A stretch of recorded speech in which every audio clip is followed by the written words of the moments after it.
For this Skyline specifically, I am using 2x2 canvases. So those are 2" by 2 inches. They're tiny little squares. They're sold at Walmart's. I got these in particular offline. First things first, I'm going in the lower left corner with a fan brush using pink acrylic paint as the base. So you just kind of smudge a little bit in the corner, and that'll just be more of an undertone so that you can blend into more tones. Using that same fan brush, I'm going in with a light blue to mix in with the pink tones. You can kind of just completely go over it if you want to make it more of a purple sort of gradient. Without washing your brush, dip your paintbrush into some purple, and we're using the same fan brush once again to blend out in a crisscross pattern, sort of how I'm doing, to make the blue fade into more of a purpley tone once again at the ends.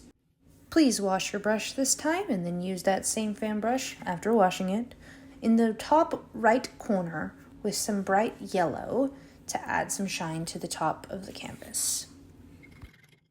With a bright red tone, after washing your fan brush, blend in down the middle to cover up that white space while also doing in a crisscross pattern.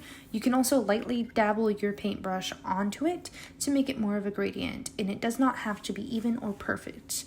The idea here is just to get the base work for the colors. Then going in with a smaller brush on the same purple from earlier and touching up the bottom corner.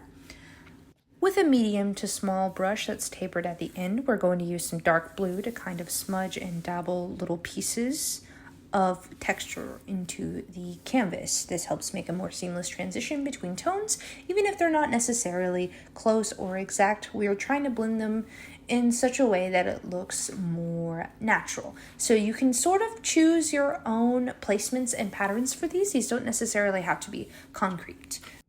I'm now going in with some pink between the yellow and the red on the canvas to kind of give it more of a blend.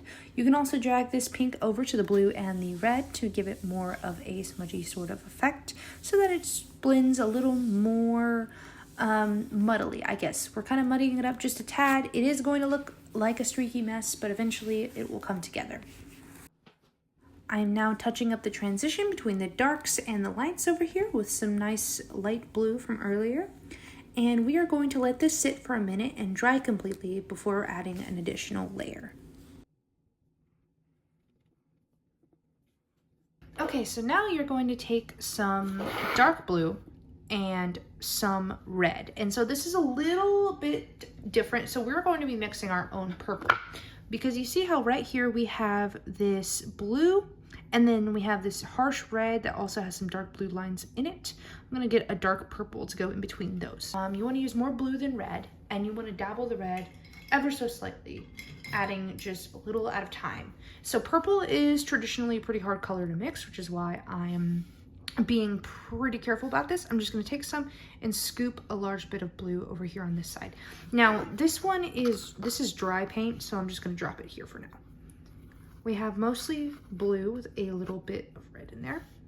I'm going to be scooping again once more from my red pile. Now if your purple comes out too dark, you can add a bit of white. If your purple comes out too light, you can add more red. A good word of advice though, never put your white directly onto your mixed paint, as that can be a catastrophe. You want to put your white somewhere separate and then just get a tiny bit on your paintbrush, just a little bit, just like a scoop, you know, and then you can mix that in. This is more of a muddy type of purple. I think I need a little more red on this. You can always use a pre-made purple or darken a pre-existing purple with a dark blue as well if you're not 100% confident on your color mixing skills. This is kind of a dark, dusty sort of purple, and so I think I'm going to go with this. I kind of quite like this for more of a blended shadow tone. So once again, with a tapered small brush, I'm going to use the same purple, like I said, blending in where the dark meets the light a little bit. Once you lay down your base work, dip your brush after washing it into some water, and then pinch the end of your brush so that there's very minimal water on the edge of it. And then you can use that to blend your tones all across your canvas to get this nice blended effect. Let me get my palette out. I already have some white over here. You're going to be adding tiny little baby dots all over your canvas, as well as some lines where maybe some light might hit it, just kind of in a straight line. And then you're going to use that water technique once again, just using very minimal water to blend in your colors. The final touches include some sparkles. Essentially, you're going to draw a cross and then connect them with curved lines in each corner of said cross to create your sparkle effect. I added some more dots, and then the sides of the canvas, I decided to paint black for this piece, which I think came out super clean. And that marks the end of the video. You are so awesome for sticking around to the end, and if you like my content, be sure to comment, subscribe, and let me know what I should create next.